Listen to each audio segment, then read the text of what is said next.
Hi everyone, my name is Keely and I'm the owner and creator here at Soy and Shea, and thank you so much for joining me for another soap making video.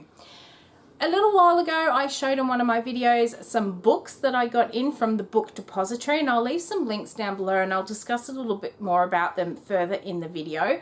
But one of the books that I got in was this Milk Soaps book by Ann Marie Fiola from Bramblebery.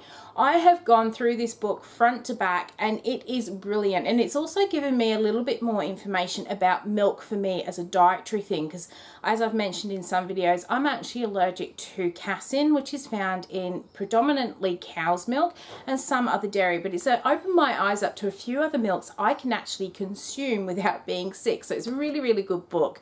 One of the recipes in here that really caught my eye and that I really wanted to have a go at was the Dead Sea Salt Brine soap, and that's what we're going to go and do today. Now, I have made a couple of little changes to the recipe in the book. The recipe in the book calls for canola oil, but because I don't use canola oil and because it's quite a small percentage, I wasn't just going to buy it for this particular recipe. So I've swapped it up for a little bit of olive oil and I ran it back through Soap Calc to make sure I had the correct sodium hydroxide percentages. And the other thing it calls for is raw milk, which is really hard to find here in Australia because they're actually not allowed to sell raw milk to the public. You have to be in the know with a farmer to get that sort of thing, which I am not. So I'm changing my raw milk for some oat milk because I really like the creamy texture that oat milk gives to a bar, and I think that will just complement the Dead Sea Salt so well. I worked out that the Dead Sea Salt is about 17 or 18% of the water content, so I have upsized my recipe and we are going to make the Dead Sea Salt, and I'm going to be scenting it with grapefruit cardamom gin because it's a really nice spa-like smell. Let's go! My oils look very different to what they usually look like. They are a lot clearer. Usually my oils have that sort of opaque look to them, which is because of the shea butter that I love to add into my soaps. This time in the bucket, all I've got is coconut oil, olive oil and castor oil, but this time my lye water is the one that looks more opaque, and that is because of the concentration of Dead Sea Salt in here. To create the lye mix, there are full instructions in the book, but you dissolve your sodium hydroxide into your distilled water and then you add in your salts and you just wait for it all to dissolve, and then we can get to doing soap as you normally would. Now, as I mentioned, I am also using some oat milk as part of that water content. So I'm going to pour that into my oils first. The book says to add it in at trace, but I always seem to find that my trace accelerates when I add things in at that light trace. So I like to add mine in at the start. I'm going to give this a little bit of a blitz just to get that all to emulsify. Then I'm going to pour in my lye solution.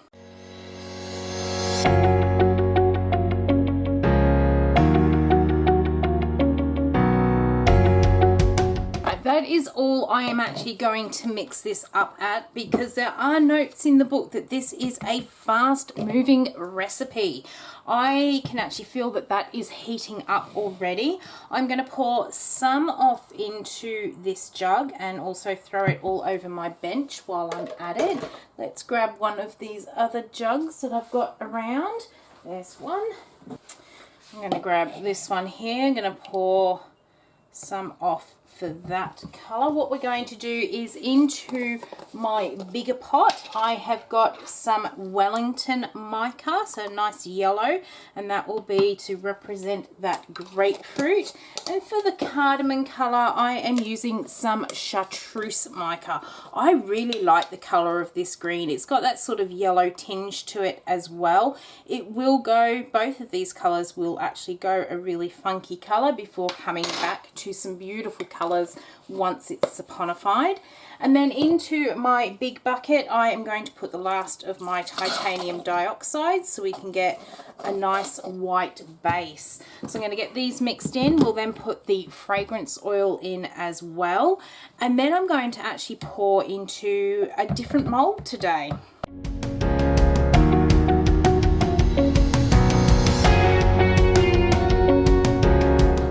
Alright, let's get the fragrance in here.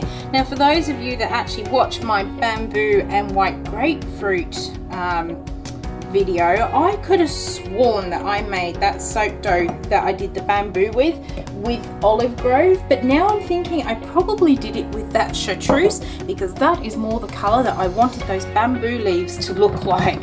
Oh well, it's too late now. Let's get all this mixed in and then we will start pouring. Yep, that is definitely the green that I wanted those bamboo leaves to look like. Oh dear, I'll have to make sure that I note that down on the bag. Now I know that spatula looks really dirty. It is, and it's because I've been having a big soaping marathon, but that is from a piped soap. It's not really going to make any difference. Let's get that scraped off. That can go into my sink because I've pretty much finished now for the day. What I'm going to do is keep this quite simple, and I'm going to do an in the pot swirl there. I'm then going to get my green. I'm going to do it a bit more traditionally, where we go from 12 o'clock, 6 o'clock, 3 o'clock, into 9 o'clock, and then a little bit more into the middle. So I'm combining those two different ways in which you can do the in the pot swirl. I don't want any of this left over in here because we're not going to be doing anything too fancy. So let's get this completely scraped out. I'm loving this fragrance oil. It's the cardamon's really sort of popped out, and the cardamom has this almost perfumey sort of smell. It definitely has a perfumey taste. If anyone has ever been so unfortunate as to bite into a cardamom, you will know what I mean. I can see that this is now getting thick, so I'm going to go back to the swirling of that one in. Let's get this one scraped out.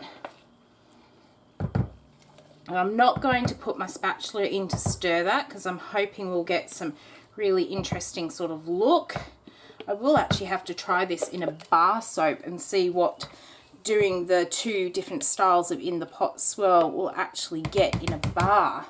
Alright, so as mentioned, I am doing a bit of a soaping marathon. Now what I should have really done was have made this soap first. Because it is so high in coconut oil and it's got the sea salt in it, it's going to set up really quickly. I should have done it first. I then could have put it into the mold and then I could have cut it as well. Instead, we're going to use this silicone mold, which is a Bramblebery one, and I got it from off of Aussie Soap Supplies. I am going to fill all these cavities up. Each cavity holds about 160 grams of soap. I'm not going to be neat. I am running out of time here to get this poured. So I'm just going to pour it and let it over pour into each of these molds. This mold apparently holds about 4 kilos or 4,000 grams of soap, which is an awful lot of soap. So I decided that I was only going to fill up 17 of these cavities. So I'm making an absolute mess here. This is probably not how you're meant to use this mold, but too late. This is how I'm using it. Making a mess. You're not having fun unless you're actually making a mess. So let's get that all sort of in there. I've decided to pop it into this mold because it is going to set up super fast. As I said, I've been having this sort of soaping marathon today, so I know that it's quite late in the afternoon. I'm not going to have time to come and, or by the time it is ready to cut out of a loaf mold, it's going to be really late at night here, so I won't be able to cut it if I put it in a loaf mold. So I thought, well, I got this silicone mold in. It's about time I used it. If I'm going to keep to my little, you must use a mold within a month of buying it. So it's been about a month that this one has been on my shelf. I got it, Aussie Soap Supplies was having a frenzy sale, or a month. It was either part of their frenzy sale, which is a 72-hour sale that they do at the start of every month, or it was just part of their monthly specials. So I picked it up because I'd been eyeing it off for a while, and I thought, well, while it's on special, we'll get it. And I had the intentions of doing things like salt bars in here so that you didn't have to worry about not coming back in time to unmold. Right, so I was actually meant to be able to get 17 out of this one, but I'm happy with 16. I find there is actually some calculations. It's on, who's Modern Soap Making, I think, has done it.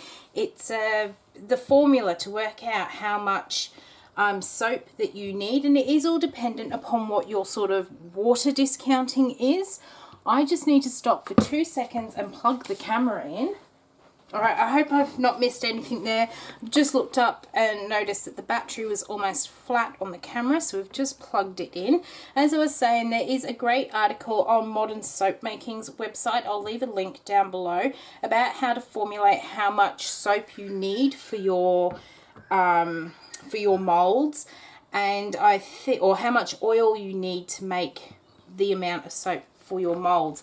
But I think on this one, because I was using a different water percentage, because it did say in the book that this is a fast mover, I actually increased my water even more than what she said, so I knew I'd have plenty of time. And I think I've just used the wrong sort of calculation, so I am actually missing my 17th, but I've still got 16, so that's really good. I'm going to give this a really good knockdown to make sure there are no air bubbles. I am loving those colours together, and oh, I wish you could see the side of this mould. They are looking so pretty on the sides. The tops might look a little bit muddied, but I think the bottoms are going to be pretty. Okay, so I brought you down for a closer look of this one. It does look a little bit muddied on the top, but look at the sides of this mould. They look so good. I really have to try that pour in a proper loaf mould. As I said, because this is so high in coconut and salt, and I'm not going to be able to get this cut in the next 8 hours as it should be, I'm going to leave it sit in this mould overnight, and when I get home from markets, I will unmold them and show you. Okay, so I am back to unmold this one. I actually did leave it an extra day. I got home from markets yesterday, and because it was my mum and dad's 40th wedding anniversary, we went out for dinner. So I figured it was best if I actually just left this another day and didn't rush to get them out and damage them. So we are back to do this. So all I'm going to do is I've pulled the silicone away, and I'm just going to gently push all these out. Well, that is the plan. We'll see how it goes. But while I'm doing that, so I mentioned the Book Depository. Now, if you have never heard of the Book Depository, I highly recommend you go and check them out. And it doesn't matter whether you are after soap making books or if you are after some resource books, reading books, whatever you want. They basically have all these different books on their website, and everything from general reading, you've got, yeah, as I said, all the resource books, whether you be into cooking and things like that. I stumbled across them when I was looking for a book about 5-6 years ago about making cakes in cups, and I got my first book from them called Mug Cakes.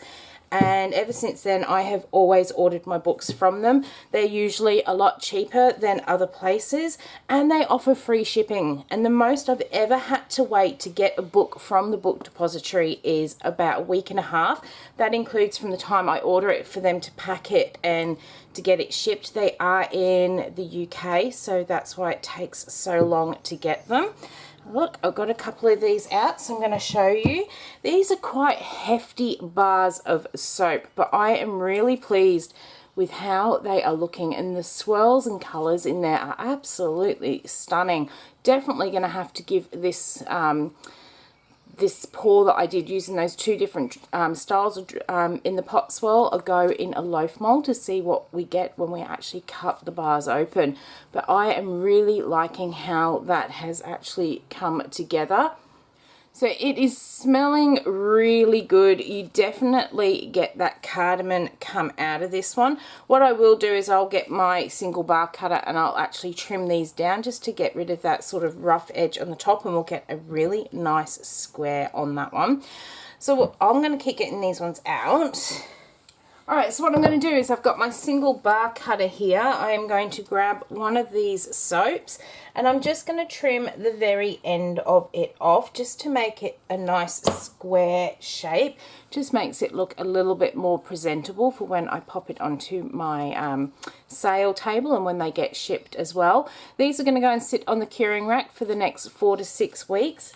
These bits that I'm going to end up chopping off here, they would make really great soap dough by the feel of them, but what I'm kind of thinking is I might roll up a few little soap balls and maybe at some point in the future we will make a galaxy soap with them.